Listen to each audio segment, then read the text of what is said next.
Now in this video we will study about the capacitance of wire capacitors. That is, this time we have two wires kept parallel to each other. Till now we had a cylinder which had concentric cylindrical shells, and we had spherical capacitor which had two concentric spherical shells. But now we have wire capacitor which are placed parallel to each other. So we'll just draw the diagram. Let this be a wire, because wires are generally taken as cylindrical shape, so we'll take cylindrical here. So we have these two wires A and B, kept parallel to each other. The diameter of these wires can be taken as same. The diameter equals to, let us say, 2r. Now both the wires are separated by a distance d. The distance d is taken between the axis of two wires. So this d will consist of the r here and r there also. So this will be useful in the calculation ahead. So keep in mind. Now if a charge minus q is given on B, then it will induce a charge of plus q on A. Now since they are linear charges, so the charge density on both of them will be lambda. On this we can take plus lambda, and on this we can take minus lambda. So lambda will be equal to q by L. So now the value of capacitance will be equal to q upon VA minus VC, the potential difference between A and B. Now to calculate VA minus VB, we will adopt the same method that we used in the cylindrical capacitor. We know that the electric field will be in this direction, from positive to negative. This is the direction of electric field. So from the axis of this wire, we can take a point P at a distance x. The electric field at this point, we have already done that in previous videos. It will be equal to 2k lambda upon x. Now the electric field on point P will not only just be because of this charge, it will be because of this charge also. If we say that D is large enough, we will take both the cases where D is small and D is large enough. So when D is small, the electric field will be same for both the wires, but when D is large enough, then electric field at P will also be because of the charge minus Q.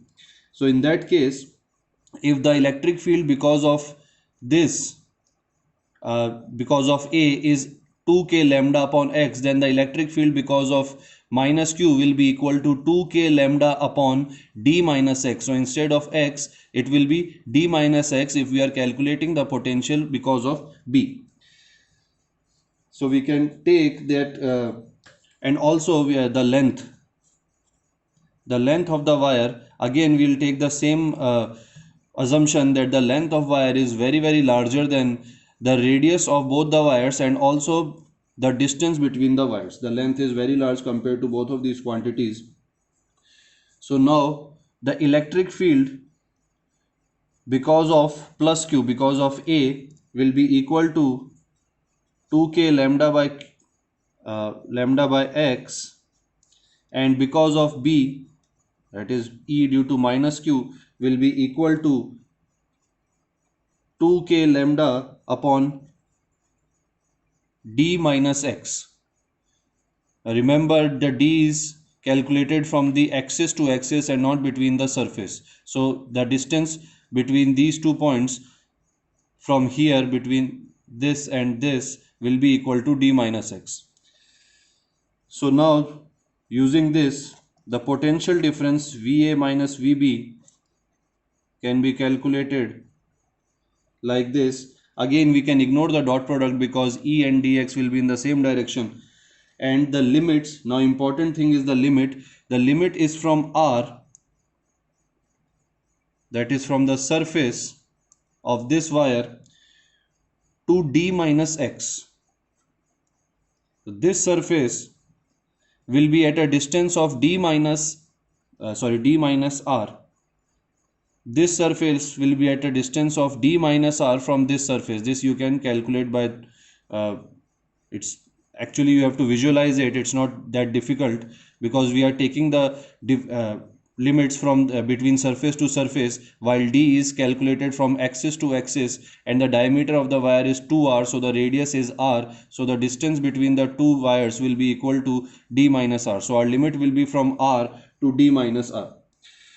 Now if we substitute the values, then it will be equal to 2k lambda upon x plus 2k lambda upon d minus x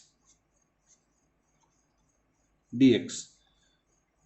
This will be 2k lambda log of, after substituting the integrating and substituting the limits, log of d minus r upon r plus 2k lambda log of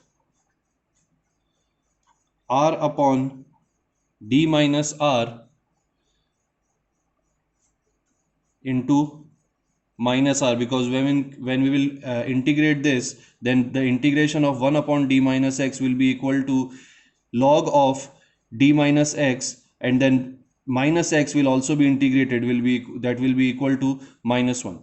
So if we include this minus 1 here, then the log will get inverse, that d minus r will come on the numerator and r will go in the denominator. This is a property of log. Negative log is equal to this, so we can say that both the terms will become same, and we will get 4k lambda log d minus r upon r. Now substituting the values of k and lambda and putting in c, we will have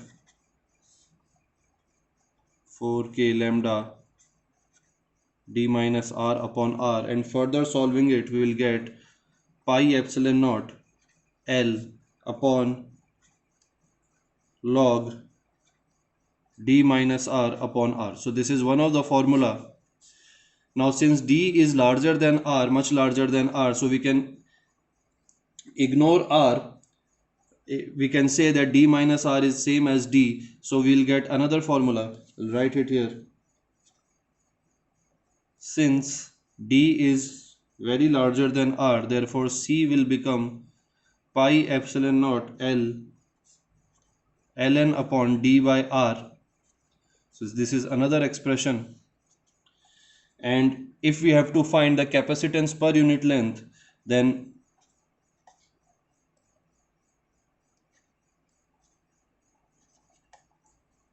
will be pi epsilon naught ln d by r. So this will be another expression. So we'll get 3 expressions here according to different cases, and you can apply them according to the given question.